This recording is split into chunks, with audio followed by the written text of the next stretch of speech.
மங்கையருலகம் மங்கையருலகம் மங்கையருலகம் இது மங்கையருலகம். வீட்டு தோட்டத்தில் முக்கியமாக இருக்க வேண்டியது ஒரு முருங்கை மரம் அப்படின்னு சொல்கிறாங்க. ஐயா அதில் முசுக்கட்டை கம்பளி வருமே அப்படின்னு நீங்கள் கவலைப்பட வேண்டாம். இந்த முருங்கைக்காய் முருங்கைக்கீரை எல்லாம் தங்கத்துக்கு சமானம் அப்படின்னு சொல்கிறாங்க. சரி, இந்த மரத்தை எப்படி வளர்க்குறது? வீட்டில் எவ்வளோ கவனமாக இருந்தால் பூச்சி போட்டெல்லாம் இல்லாமல் நல்லா வளர்க்க முடியும்?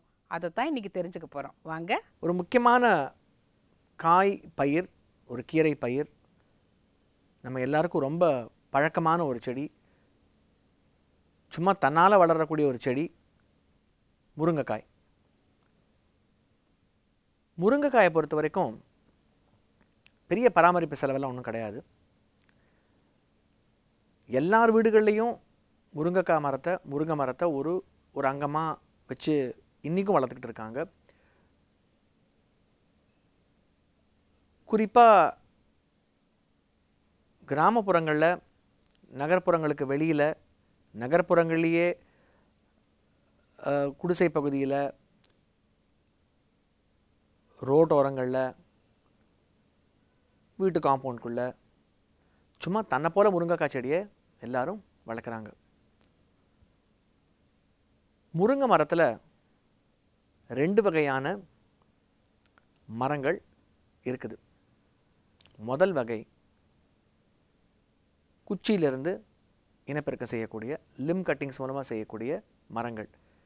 அதாவது அந்த காலத்துலலாம் முருங்கை மரத்தை ஒரு முருங்கைக்கலையை ஒடித்து அதை நட்டு அதுக்கு மேலே ஒரு பசுஞ்சாணியை கொஞ்சம் வச்சு அப்படி தான் முருங்கை மரத்தை வளர்ப்பாங்க.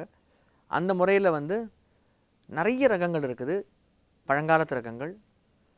ஒரு லொக்கேஷன் ஸ்பெசிஃபிக் ஈகோ டைப்ஸ்னு சொல்லுவோம். அதாவது ஒரு வட்டாரத்துக்கும் பரிச்சயமான, பழக்கமான, நல்லா வளரக்கூடிய முருங்கை மரங்கள் நிறைய அந்த மாதிரி ரகங்கள் தமிழ்நாட்டிலையும் மற்ற மாநிலங்கள்லையும் இருக்குது.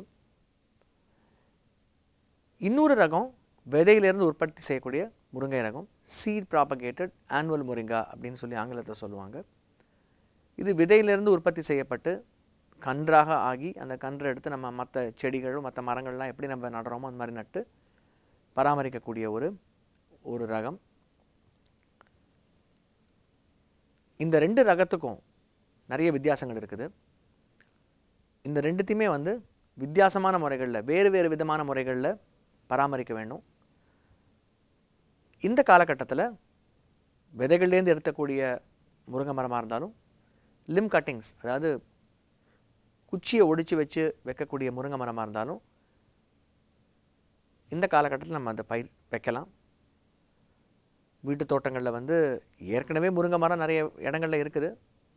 எந்த முருங்கை மரம் நல்ல காய்கள் நல்ல திரட்சியாக வருதோ, சதைப்பற்று நன்றாக இருக்கிறதோ, சதைப்பற்று ஸ்வீட்டாக, அதாவது அந்த முருங்கை மரத்துக்குள்ளே இருக்கிற அந்த முருங்கைக்காய்க்குள்ளே இருக்கிற சதைப்பற்று கொஞ்சம் இனிப்பாக இருந்ததுனாக்கா அதுக்கு டேஸ்ட் கூடுதலாக இருக்கும். அப்படிப்பட்ட முருங்கை மரங்களில் தேர்ந்தெடுத்து அதிலிருந்து நீங்கள் கிளைகள் ஒடிச்சு கொண்டு நீங்கள் உங்கள் வீட்டில் நட்டுக்கிட்டிங்கனாக்கா மெல்ல மெல்ல அது வளரும். இந்த லிம் கட்டிங்ஸ்லேருந்து எடுக்கக்கூடிய முருங்கை மரம் ஒரு 6 மாதம் கப்பும் களையும் அடித்து வெஜிடேட்டிவ் க்ரோத் ஃபுல்லாக செழும்ப கிளைகளும் இலைகளும் வரத்துக்கு ஒரு 6-7 மாதம் ஆகும். இந்த 6-7 மாதம் பொறுத்து தான் பூக்களும் காய்களும் மெல்ல மெல்ல தொடங்க ஆரம்பிக்கும். ஆனுவல் முருங்கா அப்படின்னு சொல்லக்கூடிய இந்த விதையிலேருந்து உற்பத்தி பண்ணக்கூடிய முருங்கை செடி விதை போட்டு ஒரு 10 நாளில் முளைச்சி ஒரு 45லேருந்து ஒரு 50 நாளைக்குள்ளே டிரான்ஸ்பிளான்ட் செய்யக்கூடிய பருவத்துக்கு, அதாவது உங்களுடைய குழிகளில் எடுத்து நடக்கூடிய பருவத்துக்கு வந்துடும். அதிலிருந்து ஒரு 1.5 மாதம் அல்லது 2 மாதத்தில், நட்டதிலிருந்து ஒரு 1.5 மாதம் 2 மாதத்தில் ஒரு 3 அடி உயரம் இருக்கும் பொழுது கண்டிப்பாக இந்த சீட் முருங்கா, அதாவது விதையிலிருந்து பெறப்பட்ட முருங்கை நாற்றுக்கள், முருங்கை கன்றுகளை ஒரு 75 சென்டிமீட்டர்ஸ் அந்த பருவத்திற்கு, ஒரு 3 அடி அல்லது 3 அடி பருவத்தை இருக்கும்போது, 2.5லேருந்து ஒரு 3 அடி பருவத்தை இருக்கும்போது அந்த ஹைட்டில் பிஞ்சிங் அப்படின்னு சொல்லி ஆங்கிலத்தை சொல்லுவோம், முனையை கிள்ளி விட்டுறணும். இந்த முனையை கிள்ளி விடுறதன் மூலமாக கிளைகள் நிறைய அடிக்கிறதுக்கான வாய்ப்புகள் இருக்குது. நிறைய சைட் ஷூட்ஸ், அதாவது பக்க கிளைகள் நிறைய கிளம்பும்.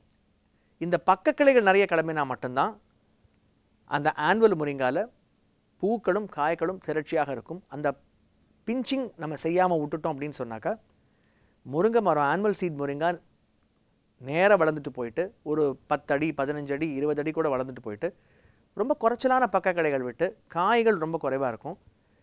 விவசாயத்துலேயும் வந்து இந்த பிஞ்சிங் செஞ்சு பக்கக்களைகள் உருவாக்கி நிறைய பூக்களும் காய்களும் வரத்துக்கு இந்த பிஞ்சிங் ஆப்ரேஷனை செய்கிறாங்க. நம்ம வீட்லேயும் வந்து இந்த பிஞ்சிங் செஞ்சோன்னாக்கா இந்த விதை முருங்கை சீட் ப்ராபகேட்டட் முருங்கால பக்கக்களைகள் அடித்து நிறைய பூக்களும் காய்களும் வரும்.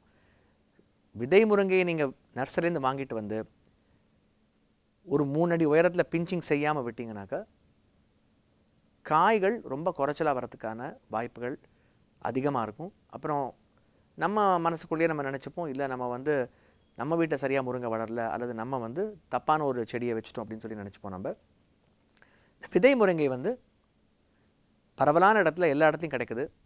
ஆனால் இந்த விதை முருங்கையில் வந்து நிறைய கலப்படங்கள் ஏற்படுறதுனால வந்து ரொம்ப தெரிஞ்ச சோர்ஸ்லேருந்து ஒரு நல்ல ஆராய்ச்சி நிலையத்திலேருந்தோ ரொம்ப தெரிஞ்ச நர்சரிலேருந்தோ இந்த விதை முருங்கையை வாங்கி வளர்க்கலாம்.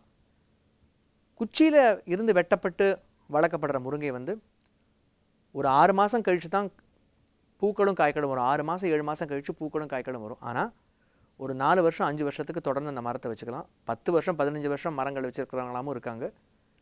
ஆனால் விதை முருங்கையை பொறுத்த வரைக்கும் வந்து 1 வருஷம் முடிஞ்ச உடனே அதை பின்னாடி கட் பேக் அப்படின்னு சொல்லுவோம் ஆங்கிலத்தில். ஒரு தரையிலேருந்து ஒரு 3 அடிக்கு வந்து வெட்டி விட்டு மறுபடியும் புதுசாக துளிரடிக்க வைக்கணும். இந்த மாதிரி ஒரு 3 தடவை துளிரடிக்க வச்சு 4வது முறை, அதாவது ஒரு 3 வருஷம் அந்த விதை முருங்கையை வச்சுட்டு 4வது வருஷம் நம்ம அதை கம்ப்ளீட்டாக எடுத்துடணும். அதுக்கு மேலே அது வந்து பலன் வந்து கொஞ்சம் கொஞ்சம் குறைய ஆரம்பிச்சிடும். ஆனால் இந்த லிம் கட்டிங்கில் எடுக்கிற முருங்கைக்காய், குச்சி வச்சு எடுக்கிற முருங்கைக்காயில் 10 வருஷம் 15 வருஷத்துக்கு தொடர்ந்து காய்கள் வந்துகிட்டு இருக்கும். ஸோ இந்த வித்தியாசத்தை நீங்கள் தெரிஞ்சுக்கிட்டு உங்களுக்கு என்ன முருங்கை மரம் தேவையோ, விதையிலிருந்து எடுக்கப்படுற முருங்கை மரமாக இருந்தாலும் இல்லை குச்சியிலிருந்து வெட்டப்படுற முருங்கை மரமாக இருந்தாலும் அதை எடுத்து உங்களுடைய வீட்டு தோட்டத்தில் நீங்கள் சரியான இடத்துல போடலாம். நல்ல வெயில் வேணும் முருங்கை மரத்துக்கு. தண்ணி ரொம்ப ரொம்ப ரொம்ப கொஞ்சமாக இருக்கணும். இன்ஃபேக்ட் தண்ணியே இல்லாமல் இருந்தால் கூட முருங்கை மரம் நல்லா செழிப்பாக வளரும். மொட்டை மாடிகளில் பெரிய சிமெண்ட் தொட்டிகள்லையோ இல்லை பெரிய ட்ரம்லையோ பேரல்லையோ நீங்கள் முருங்கை மரத்தை வச்சு வளர்க்கலாம். நிறைய காற்றோட்டமும் தேனீக்களுடைய மூமெண்ட்ஸும் நிறைய இருந்துச்சுனாக்கா அழகாக பூக்கள் வந்து காய்களாக மாறுறதுக்கான வாய்ப்புகள் இருக்குது. நிரம்ப காய்கள் இருக்கும் மரங்களில். முருங்கை மரத்தில் நோய்னு சொல்லப்படி பெரிய நோய்கள் கிடையாது. பூச்சிகள் 2 பூச்சிகள் தான். ஒன்று எல்லாருக்கும் தெரியும், கம்பளி பூச்சி. அது ரொம்ப சீசனல், அதுக்காக பயப்பட வேண்டாம். முக்கியமான பூச்சி வந்து பாட் ஃப்ளை, அதாவது பழ ஈன்னு சொல்லுவோம். அந்த பழ ஈ வந்தால் மட்டும்தான் வந்து காய்கள் வந்து சிறுத்து போய் காஞ்சு போய் கொட்டிடும். இந்த பழ ஈலேருந்து வந்து செடிகளை காப்பாற்றணும் அப்படின்னாக்கா ஸ்டிக்கியலோ ட்ராப்ஸோ இல்லை ஃபர்மெண்டட் டொமேட்டோ ட்ராப்ஸோ இதெல்லாம் நீங்கள் வச்சிங்கனாக்கா பழ ஈலேருந்து உங்கள் முருங்கை காய்களை வந்து காப்பாற்றலாம்.